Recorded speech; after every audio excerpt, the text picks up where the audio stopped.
all you holistic hipsters out there, it's that time. So grab your chalice of choice and sit back and sip along with us. We would love to welcome you to the Tea Podcast, where we spill the tea on all things holistic in the pet grooming industry. Let me introduce you to our hostesses with the mostesses. She is the socialite of skin and coat care, Ms. Michelle Knowles.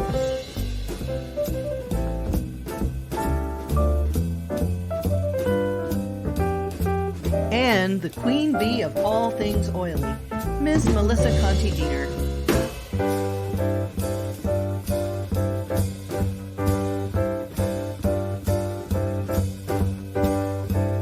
Brought to you by TheOilyGroomer.com.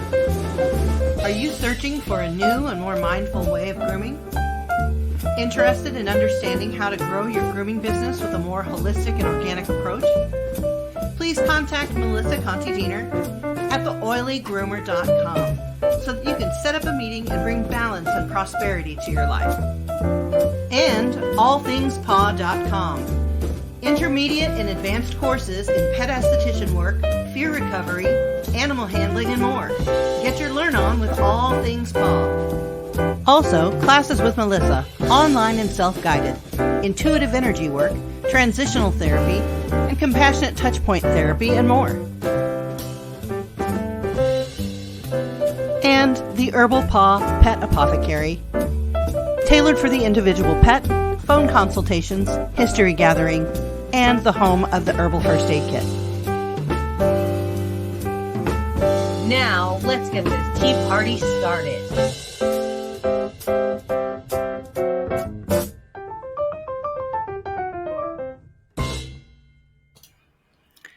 All right, my precious. Let's see if we can get this. Let's see if we can actually get this party started. Holy cow. Okay. All right. Someone prep Michelle. I've got 48 million different things to do. All right. We're here. Yes, We're here. we are.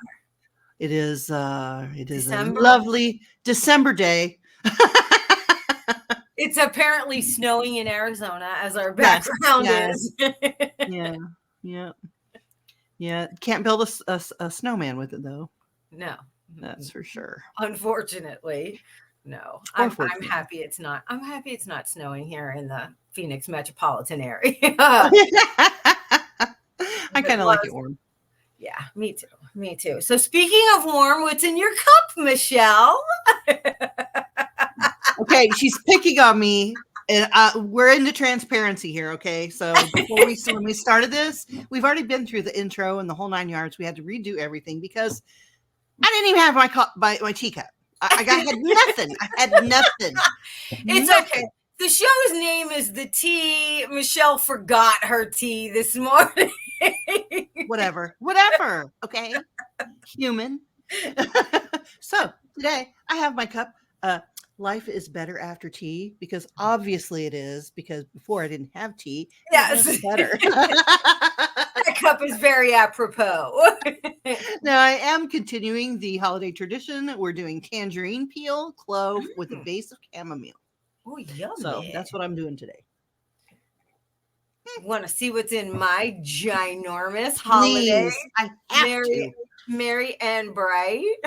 My big giant cup. This is she's probably just drinking vodka. Truthfully. Yeah, I wish. I'm more of a rum chata. Okay, pirate. I know. Yes, arg. That is my drink of choice, to sit on a beach in the summertime with a rum chata. So if I was a pirate, I would be a beach pirate. So this is a beautiful black tea with some cardamom and turmeric and a little cinnamon. And I even threw a little bit of vanilla in there just for some. So you've got the warm and hot pack there. I need it. I've been just fighting off this ugliness that is just a cough and lingering yuckies. So I'm hoping that this is just going to continue to help be a good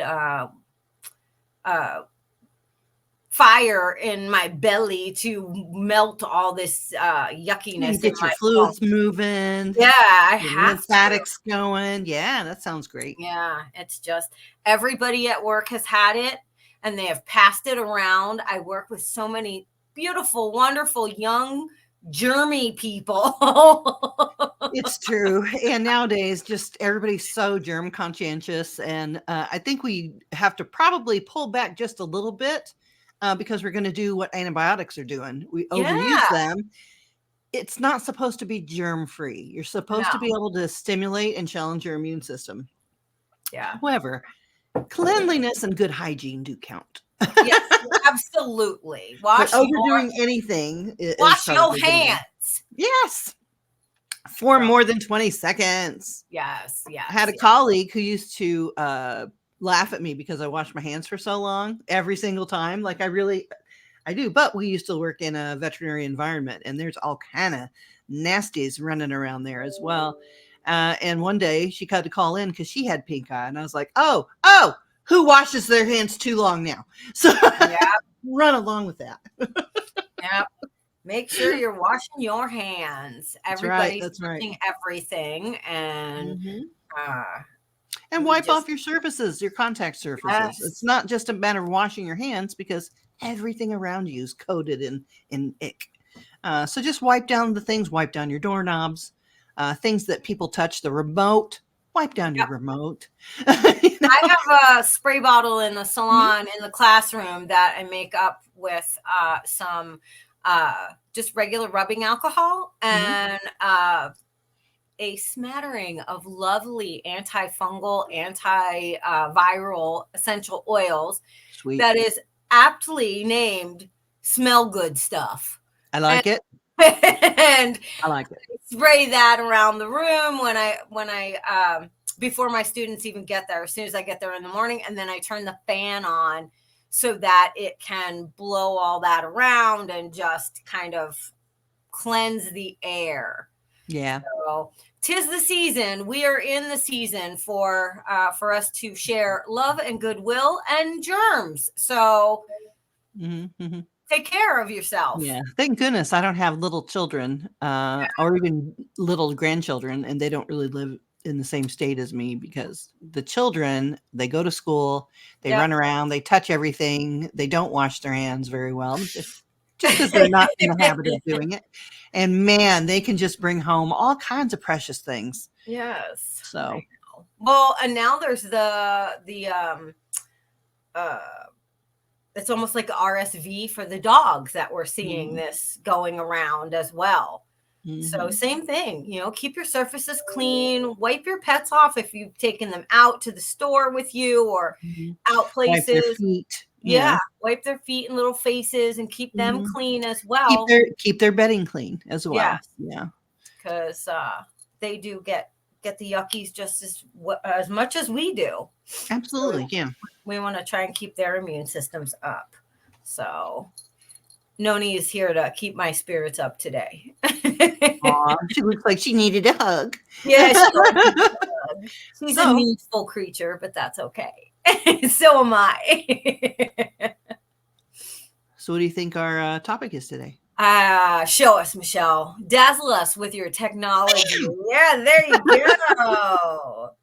We've got it. Yeah, dogs in white dresses and cats with string, our favorite things. Yeah, we didn't have the music because we didn't want to be copyright flagged. So we didn't want this whole thing. Few of our favorite things, and that's it. I will make an attempt because I will. Small children and even large animals will cry and run if I sing. So yeah, please stop. How I becken the underworld is when I sing. So yeah. You bellowed. Yes, we won't do that right now. So tell me some of your favorite things, Miss Melissa. Well, I thought it would be a good thing for us to talk about today because I know I have a few things that are staples at my grooming station. staples just in my life in general that, and I think almost everybody has certain things that they gravitate towards. So for me, my number one favorite grooming tool is my wall bravura, which I'm getting ready to order another because I had probably 5 and I have used them down to their nubby batteries, no longer carry a charge, or so I'm about to order another one. But because I have such issues with repetitive motion injury, I have a really hard time, even though I love my cordless actual clipper that I have. It's a wonderful tool. It is heavy and bulky. And what brand is that? I have an Andis Pulse, and it is a first edition. Super heavy. Yeah, I felt them. Yeah, it's the first one they made, so it's not even as light as the ones that they have now. But it's lasted, on top of the fact that I don't use it as often because I use my Bravura so much. So I groom a lot, probably 90% with my Bravura, and my wall clip combs that fit the Bravura. And I have to say, as a substitute, I purchased the Schernbau. I think that's how you say it. I purchased their little trimmer, 5-in-1 trimmer, and the blades are a lot less expensive than the wall blade. Probably half the price. And it performs really well. Do you think it's similar to the Bravura? I think it is actually, we did a comparison, myself and some of my students who have the Kenchi 5-in-1 trimmer. And we looked at it, the Schernbau against the Kenchi side by side. It is almost exact replica. Oh, wow. Okay. As well as the blades. Obviously, Schernbau is marketed as a Schernbau and Kenchi is marketed as a Kenchi. But I think, and this is my own personal opinion, which means absolutely bubkiss, but it means 100% accuracy for you. Yeah, exactly. There's nothing wrong with that. And we looked at everything, like we literally put them side by side, did a comparison of the blades, and we just think that it is manufactured in the same exact way, but labeled, which so many companies across the board do that. Sure. Yeah, absolutely. Now, is the charging base very similar as well? Absolutely. Everything is interchangeable. That's what I meant. Yeah. Okay. The blades can be used interchangeably. The charging cords can be used interchangeably. So I think that they are manufactured the same. Okay. And that is also a wonderful tool. I've seen the Kenchi one and handled it. And I think it's really beautiful. Oh, yes. But I'm just all dinosaur-y and prehistoric. And my hand only fits, my claw. My claw only fits certain instruments now. And I think the older you get to, and if you're at the tail end, you like what you like. It fits your hand. And that doesn't mean those are the best. That just means that they're the best for you. You know, you groomed over. Everyone's hand is different. Everybody's arm reach is different. Their joints bend a little differently, so it is so personal. Tools are so personal. I recommend every beginner really do save up some money before you make any big purchases. Or ask people what is the best one. No one can tell you what the best hand tools are for you. No one. They can make suggestions. But unless you go to an expo or somewhere and just start putting all those tools in your hand, you will never know how you can absolutely fit those tools to your techniques. I think that's really, really important to remember. Otherwise, you spend precious money that you don't have yet. At the very beginning. So absolutely get your hands on as many tools as possible. I tell the students that all the time is not to make huge expenditures. Some of my my favorite shears are little 4-inch shears that I've purchased because I work on little pocket sized dogs. So the big giant poodle shears don't serve me anymore. I don't do those breeds. But I tell my students all the time, do not invest in super expensive shears and tools when you're first beginning. Start out with a lower grade because your technique is going to be perfected over time. Wait until your technique catches up with the quality of those tools. And at the very least, you need at least a good solid year to build up your wrist muscles and your hand muscles in order to hold a shear properly to know if it's even a good shear or not. Right. It does take time. Some people have been doing it a long time, have been doing 4-H grooms, in their younger years, and they've come up in the show world. So they've already got those muscles. So they basically know. But even so, even if you go to just the best groomer that you love and they're on Groom Team USA or they win a bunch of competitions or whatever, you go, oh, I want to use the shear she uses. The reason she uses those shears, or he, is because they fit their hand. Right. And that's the one they choose. All the shears out there are good shears. Now, there are low-end steel, there's high-end steel, there's different ways to hold them, different shanks and this, that, and the other. But we're so individualized that every single shear out there isn't for you, and you see people who just hoard shears, which I get it. I get it. You want 1,000 shears by the time you're dead. I get it. But do you need 1,000? I'm just saying. I'm throwing it out there. Don't hate me. Don't come for me. I used to be like that. And I just downside when I stopped grooming being a full-time 100% all-in groomer. I had to go through and I sold a lot of my large shears, my poodle shears, my just things that I just was absolutely not using. Right. So it's a lot. Another favorite thing of mine that goes back to shears is the company Groom House does amazing videos and all sorts of free lessons as well on YouTube. One of the videos I utilize is the one on shears where my absolutely all-time favorite human being / groomer is Jonathan David, and he does a amazing job at explaining what a shear even is and why, all the who, what, where, whens, and whys of shears. Even though he is a Kenchi representative, he is not necessarily hawking his brand. Well, I've heard his spiel when he is selling shears for Kenchi, and he really knows his stuff. He knows how to measure the hand to the shank, how the person fits it. So he's a very good fitter of shears. So he's one that I would absolutely go to if you're at a show and just say, hey, can you show me about shears? Can you help me fit one to my hand?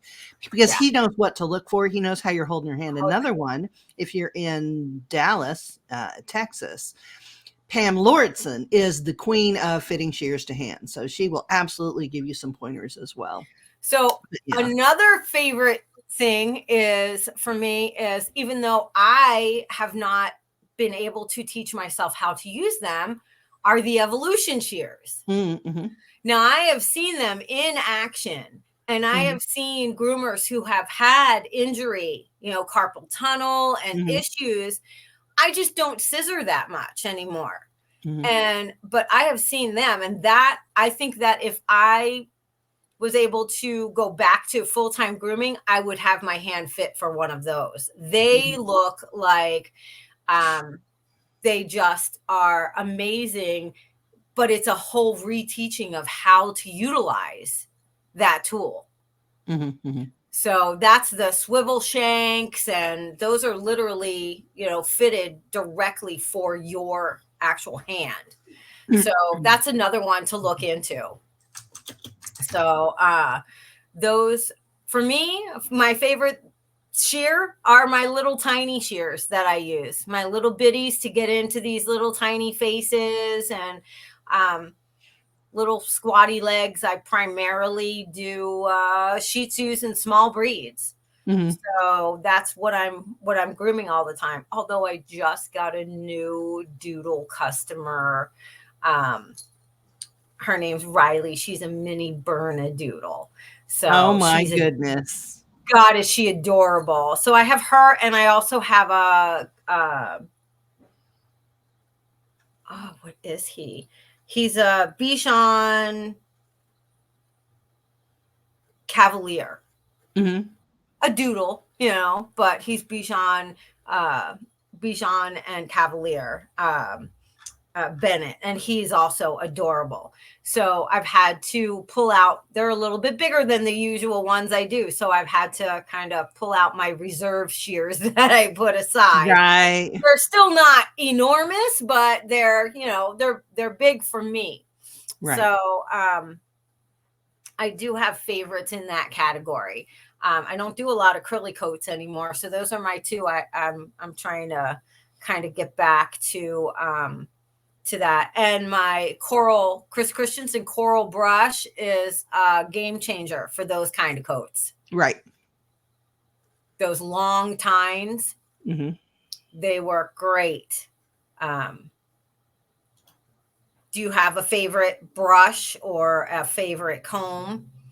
Right now, my favorite brush, I am the queen of having a specific thing for a specific thing, I guess. I do love the Chris Christensen coral slickers.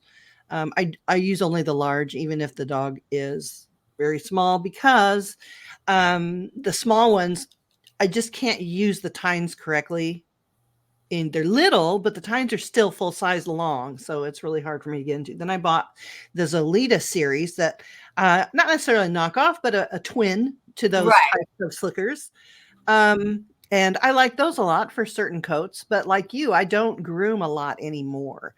So I also love my Bravura. I've got one at the salon and then one here at home. I've got an entire grooming station here at home for, filming and my one or two clients that come to my actual house.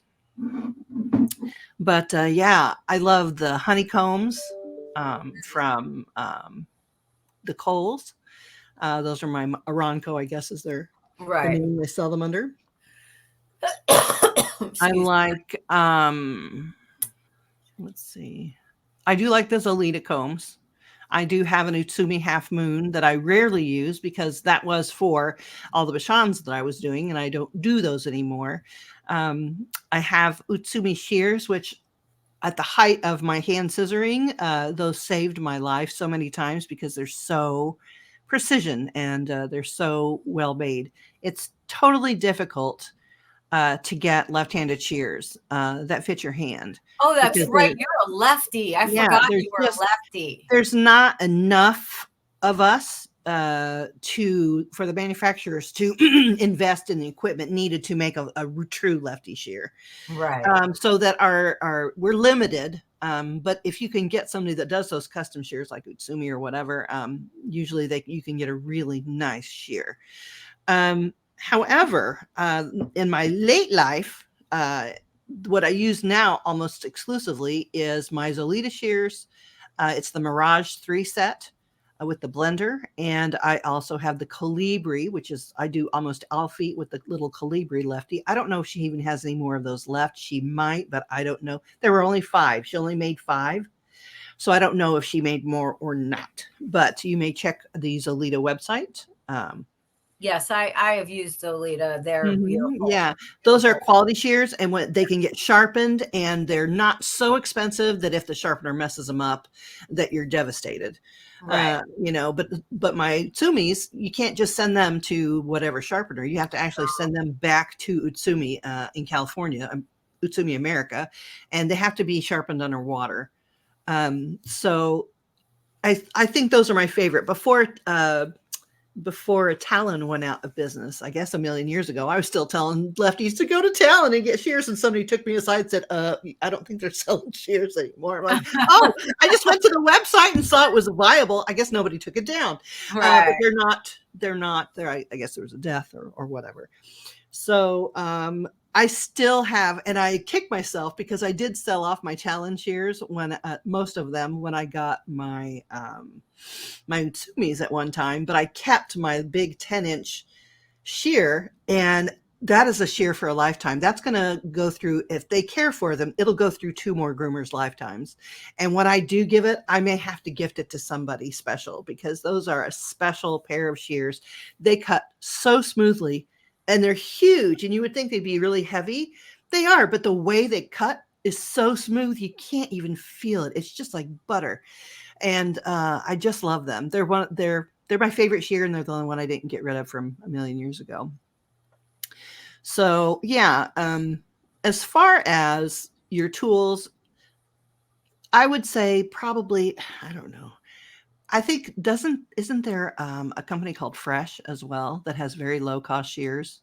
I don't know. That's good. I think there are. I met them a few years ago, and I hope they're still in business. You can tell I don't buy equipment that much anymore. Well, and on top of the fact that when you invest in quality, yeah, and we're at what I would consider my end game. I'm not at the beginning of my game, so we're taking strategic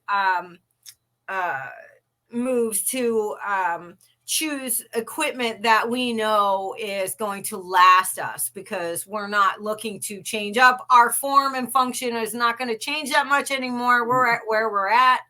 So I do want to. It just reminded me, let me just say this. It just reminded me of like my favorite comb, which I know you know which one this is. It's the shedding comb, the Chris Christensen shedding comb, which now there's lots of dupes. Does it have that like silicone or rubbery thing in it? No. It's all the different shape tines, and the teeth are all like different lengths all to throughout. get those different layers at each to go through, and it's a great tool for dogs and cats. A million years ago, Michelle and I took a course together, a hands-on course, scissoring course, with a very well-known teacher. She knows what I'm gonna say. And I was doing this beautiful little small doodly-ish thing. Oh my God, I died. Pie. And the educator, the teacher came over to the table again, who is very well known in the business. And she was like, oh, this looks great. This looks good. And she's like, where's your comb? And I handed her my comb, and she just gave me a ration of. Oh, it wasn't over the comb, though. It was over the shear. Was it my shear? I thought, no, she told me that was a cat comb. Oh, so she picked on you twice. Yes. The first time was for the cat comb. The second time was that Melissa had her long shears out. And long shears give you a continuous line. Right. So they are good, even sometimes for an underline, just for a snip, because they really give you that without having to make chops in it. And then you go back and have to fix all the chops. That long, beautiful, continuous blade is going to make one beautiful chop, and your eye doesn't leave that. So it stays very, very nice. She lost her mind. Melissa had her long shears on the table, and she's like, no one needs shears that big. No one. And didn't she say, the only person I could see having those is Suze Becco, because she works out. Literally, she said that out loud with her mouth. And guess what? Like all the punk bitches that we are inside and little girls, we all took our long shears and put them back in our bags so that when she came through, she wouldn't see ours. And Melissa was like, okay, because Melissa gets yelled at all the time for nothing. Yes. I will never forget that. That was hilarious. It's like, I was like, oh, okay.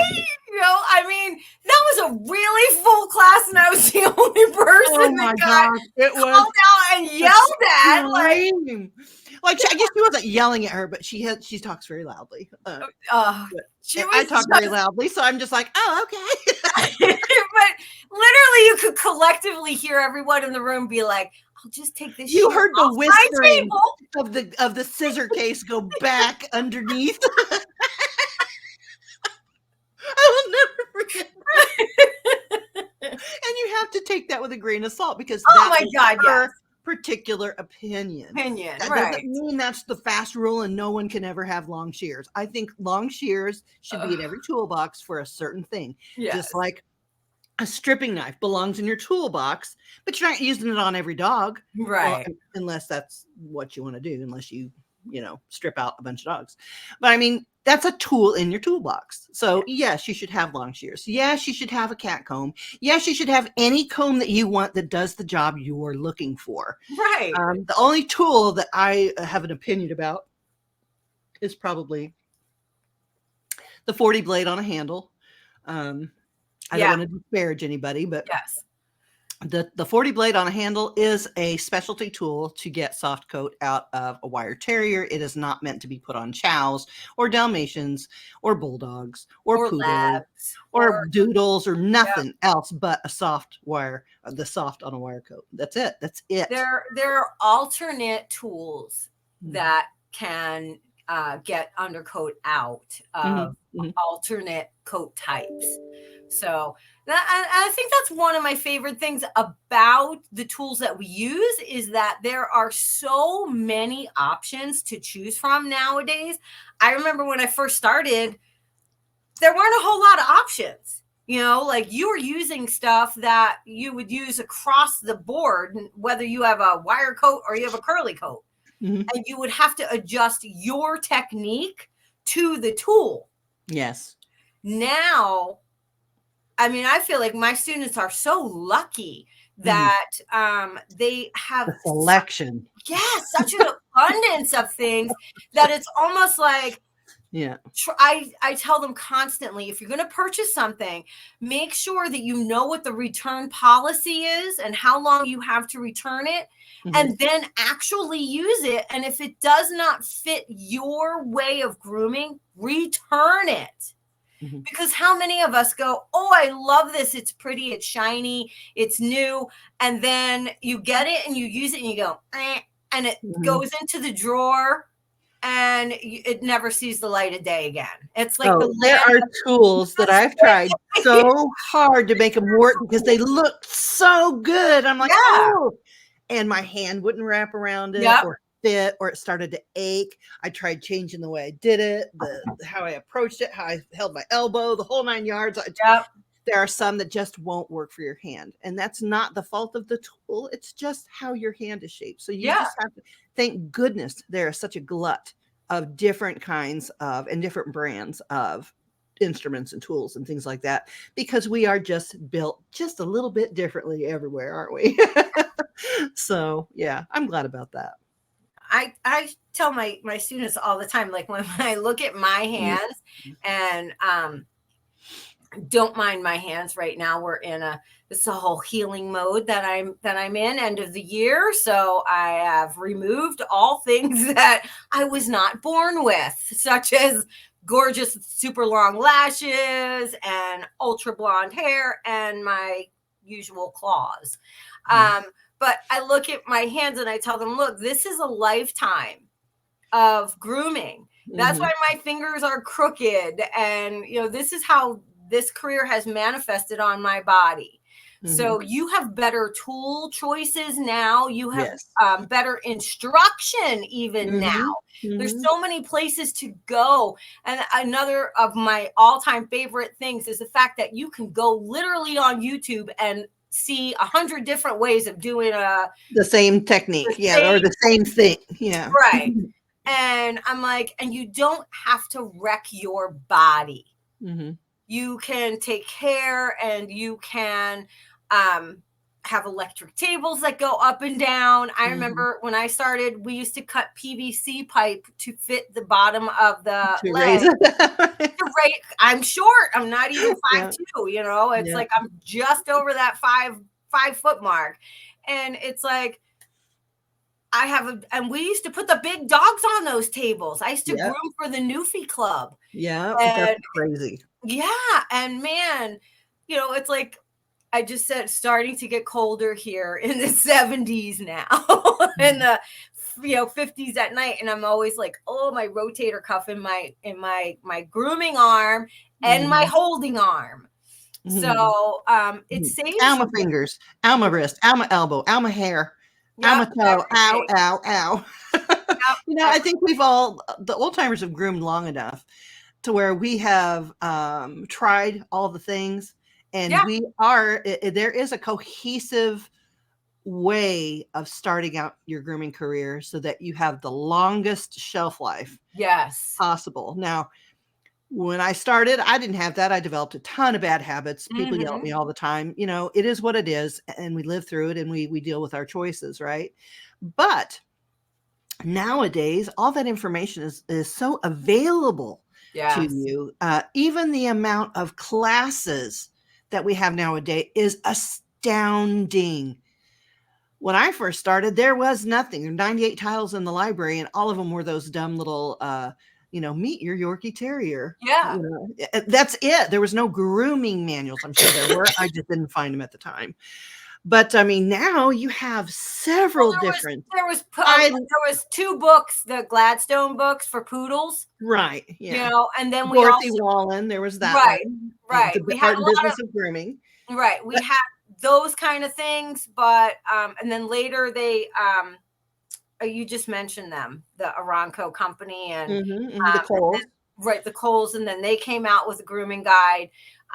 But I mean, most of us, and I teach from it, is notes from the grooming table. And I teach from Pam Lauritsen's Super Wonder Coats or Super Coats or whatever it is. So I mean, there's so much material out there for you to better yourself, and it doesn't mean you have to expend huge amounts of money either. But one of my favorite things is the fact that you have the ability to reinvest in yourself and your career on a regular basis. So when you're setting up your finances for the new year, since we're coming up to the end of the year, you should allocate a certain amount of money to put away for educational use. That that you have X amount of dollars that I'm going to use towards education.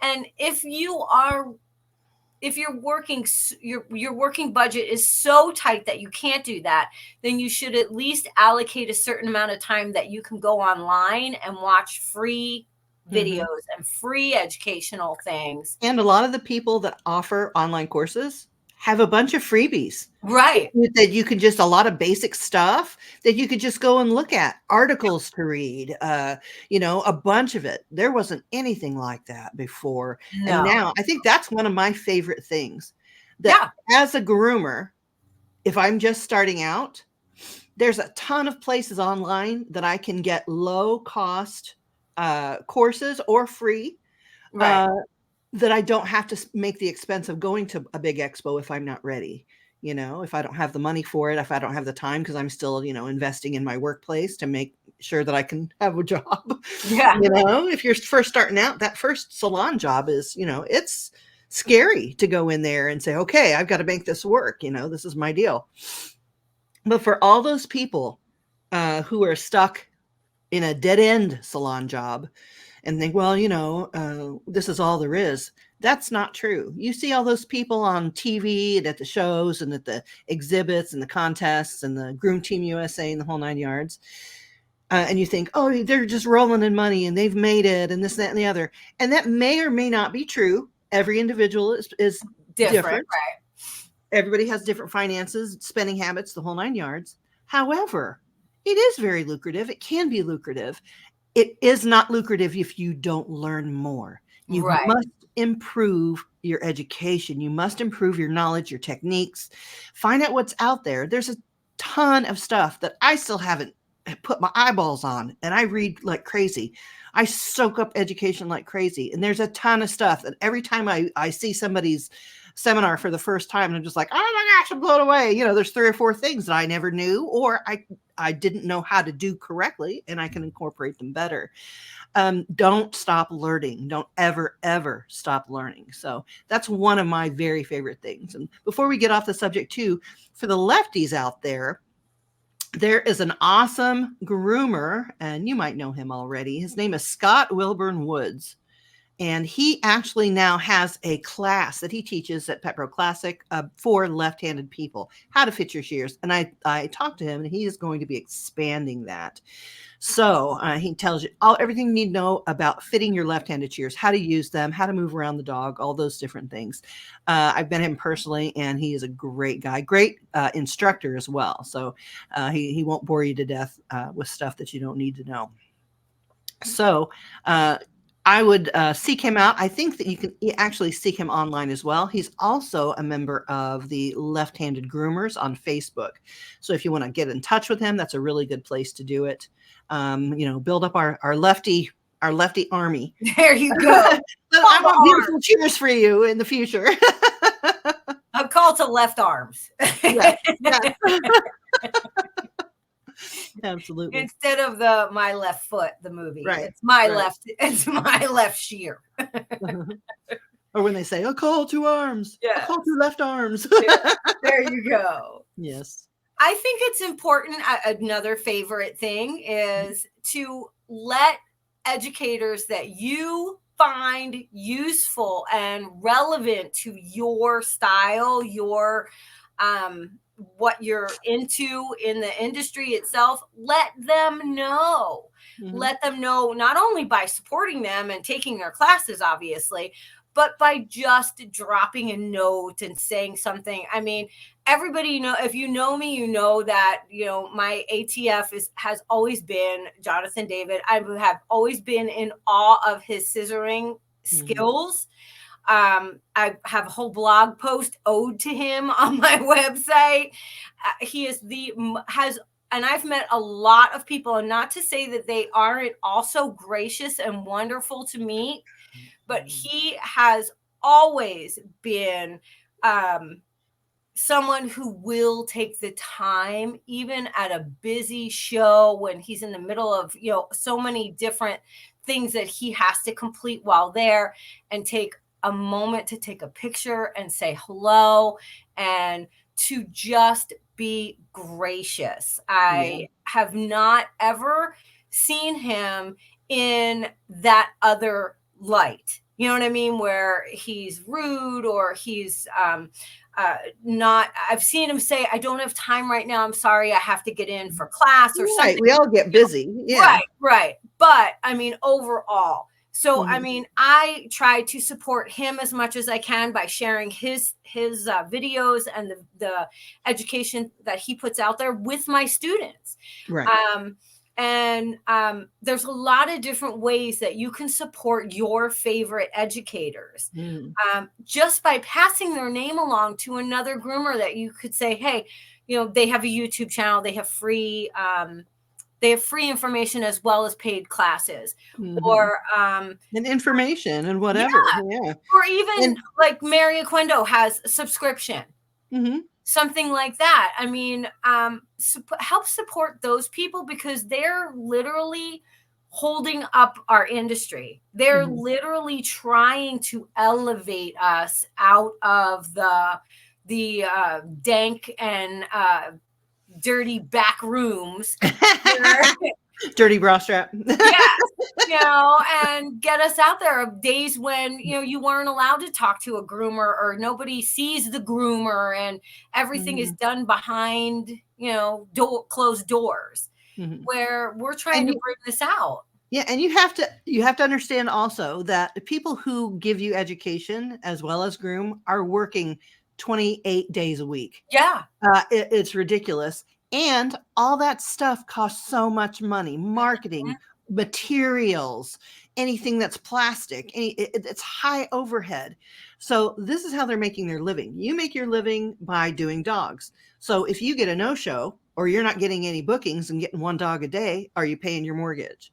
Right. So education is important to the industry, and education is all you can support that education by supporting the educators. They're trying to make a living too, and also pay their mortgage and, put their kids through school or whatever it is that they're going through as well. So the people that have chosen the challenge of educating our next generation of groomers are very hardworking. It is not as easy as it looks. It's not just a matter of standing in front of a camera and saying all the things that you know.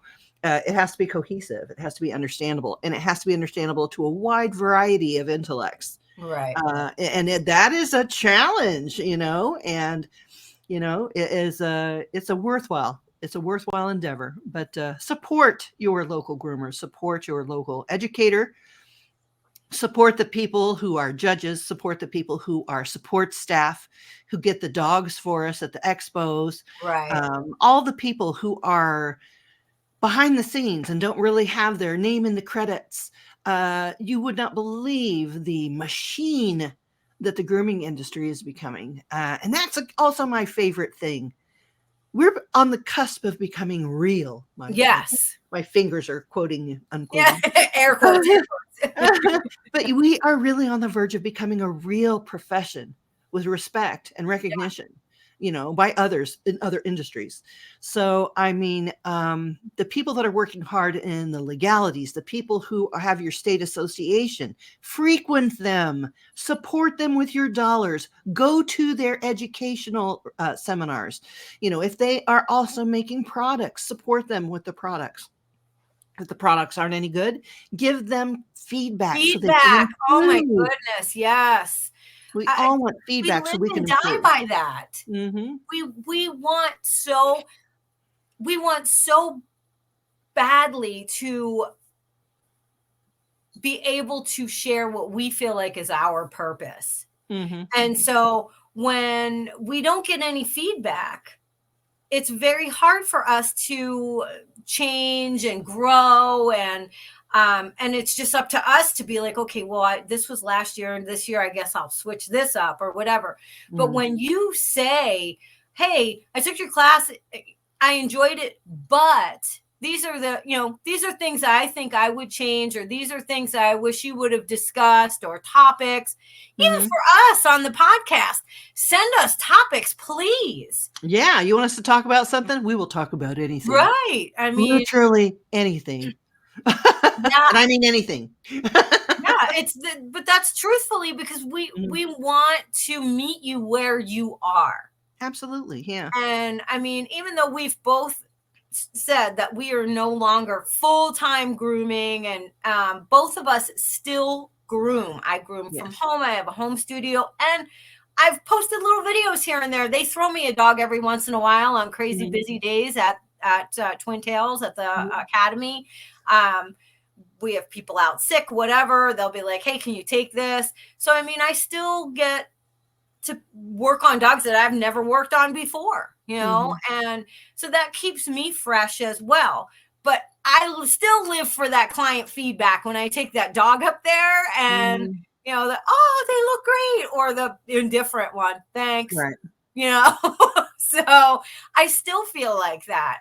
Mm-hmm. So for you to give feedback, that is a gift to us. There are ways of giving negative or constructive criticism without hurting someone or having malice. But a critique doesn't mean that you just insult the product or the person. Right. It means that you give feedback, critical feedback, in order to improve the service or improve the product. Yes. So if Melissa had a service and I availed myself of that service and she wanted feedback, I would give feedback like, okay, yeah, I love that you were, it's on time. I love that I can book online. I love that this, that, and the other. The only thing I didn't like was it was difficult to find the time zone. It was difficult to, and you didn't mention this. And that's one of the questions that I had. So if you forget to ask a question, that's kind of on you, but we could absolutely prompt you in that situation, bring your list of questions so that everything is thorough, things like that can help us improve our service. If it's a class, forthright. Yeah. If it's a class, if there's something in it that you didn't see or hear about, send a note to the instructor. Let them know, hey, I was hoping that you would touch this topic. Is there a reason? And they might go, oh my gosh, I have a whole section. I forgot it. It was whatever, or I'm developing it, so it'll be included in the next thing. That type of critique is different than a criticism. A criticism is something that's hurtful, that doesn't improve the product or service. So if you think about it like that, you can kind of get a handle on it. One of my other favorite things are up and coming educators. That is one of I work with a wonderful groomer who is just starting to get her foot out there, like taking that leap out. Her name's Yolanda Farland, and she is at The Modest Groomer on Instagram. And I think that's what she is on TikTok too. I think that's her handle on there.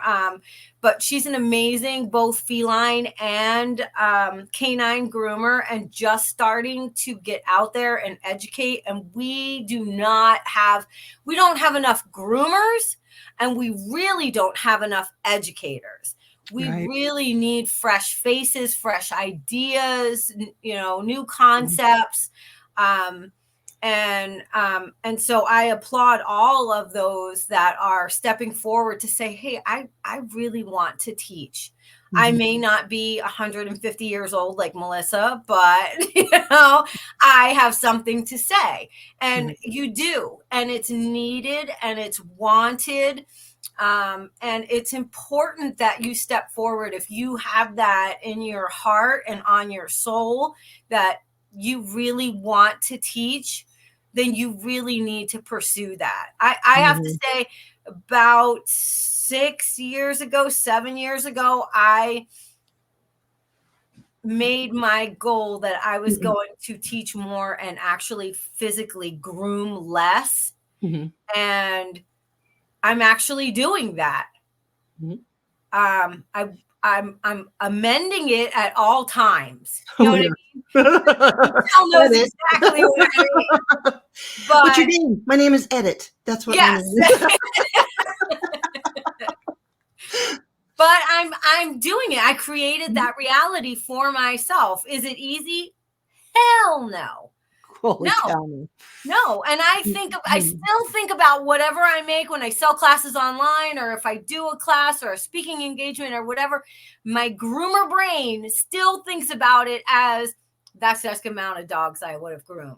I count everything in haircuts. It's true. It's true. So if you have that on your heart, definitely start to step forward. Yeah, if you're excited to share things that like, oh my gosh, I just learned how to groom feet. Like, teach somebody. Teach somebody. Be one, make one. Be one, make one. Be one, make 5. Be one, make 10. Yes. That's my favorite thing, is when my students that graduate and then they go out onto the floor, that they've been offered a position, and now they're out on the floor and we have a new class, and somebody in the class is struggling with something, and one of my students happens to have come back in the classroom or be right there, whatever, and they'll be like, oh, I can show them. And I'm like, yes. Score. That one goes on my karma card. One of my favorite memes is, make your team so strong that clients don't know who the owner or the manager is. Yes. That's what I'm talking about. That's what I have at the salon that I have created for this new owner. They amaze me every day. I am so proud of Spa La Pa. Shout out. Whoop, whoop, girls. You amaze me every day. I am so proud of that salon and all your hard work and your accomplishments. I am blown away by your professionalism.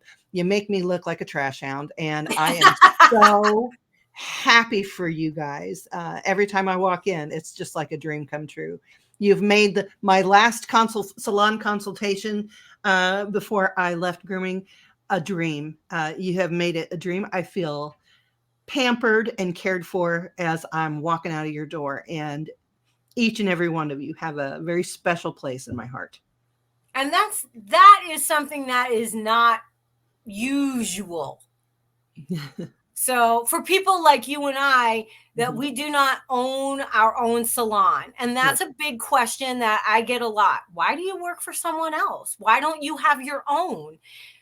Sometimes having your own isn't necessarily the answer. Correct. I think one of my favorite things is that I know when I show up what I'm there to do, what the parameters are, and that I'm blessed to work for someone that allows me to be all that I am. And if you know me, you know I'm a lot. So yes, quite a bit. yes, I am. And they embrace that and they allow that, because I see everything as a teachable moment, whether it's another groomer or it's a client. And they allow me to express myself in that way.